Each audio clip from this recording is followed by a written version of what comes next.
आज हम बात करने वाले हैं मैरिटल रेप के बारे में, क्योंकि ये मुद्दा बहुत ही गरमाया हुआ है जब से नया कानून लागू हुआ है।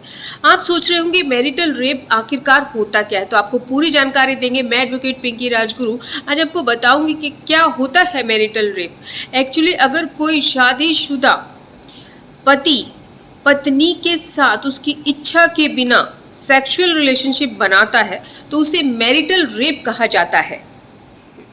अब बीएनएस सेक्शन 63 में इसका एक अपवाद भी है, क्योंकि बीएनएस सेक्शन 63 रेप के बारे में बताता है, लेकिन इसमें कहा गया है कि अगर पति की जो पत्नी है वो 18 साल से ऊपर है और फिर वो उससे सेक्सुअल रिलेशनशिप बनाता है तो ये कोई रेप नहीं माना जाएगा।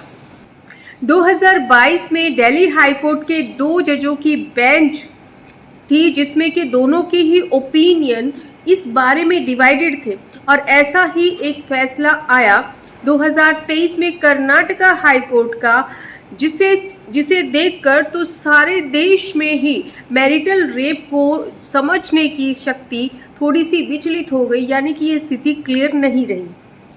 ऑनरेबल सुप्रीम कोर्ट में इसी बात की सुनवाई चल रही है कि ये जो अपवाद है वो हटा दिया जाना चाहिए, क्योंकि बहुत सारे संगठन इस बात की डिमांड कर रहे हैं।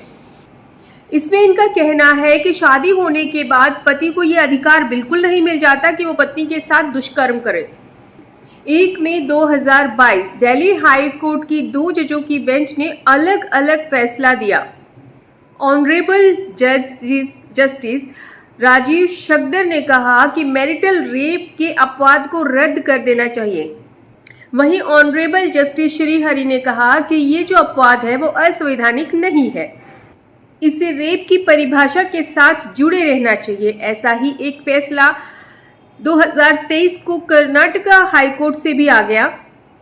यहाँ जस्टिस एम नागप्रसन्ना ने कहा कि तथ्यों के आधार पर पति को पूरी तरह से छूट नहीं दी जा सकती। इसके लिए जब हाई कोर्ट के ऑनरेबल हाई कोर्ट के 3 जजों का अलग अलग ओपिनियन आया तो मामले को तूल मिला और ये मामला पहुंचा ऑनरेबल सुप्रीम कोर्ट।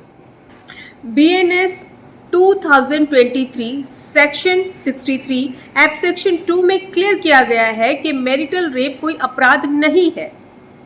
केंद्र सरकार ने इस पर 3 अक्टूबर में एक एफिडेविट फाइल किया कि मैरिटल रेप को अपराध घोषित करने की कोई ज़रूरत नहीं है, क्योंकि भारत के कानून में इसके लिए अन्य सजाएं पहले से ही है। जैसे एक शादीशुदा औरत के लिए 498 है, ए है, डीवी है, और अभी बीएनएस सेक्शन 85 है। बहुत सारी जनहित याचिका लगाई गई हैं और इन सभी याचिकाओं को मर्ज करके सुप्रीम कोर्ट सुनवाई कर रहा है। तो आपका क्या ख्याल है इसके बारे में? अपने ओपिनियन ज़रूर बताइएगा, क्योंकि अभी जो है सुनवाई चल रही है।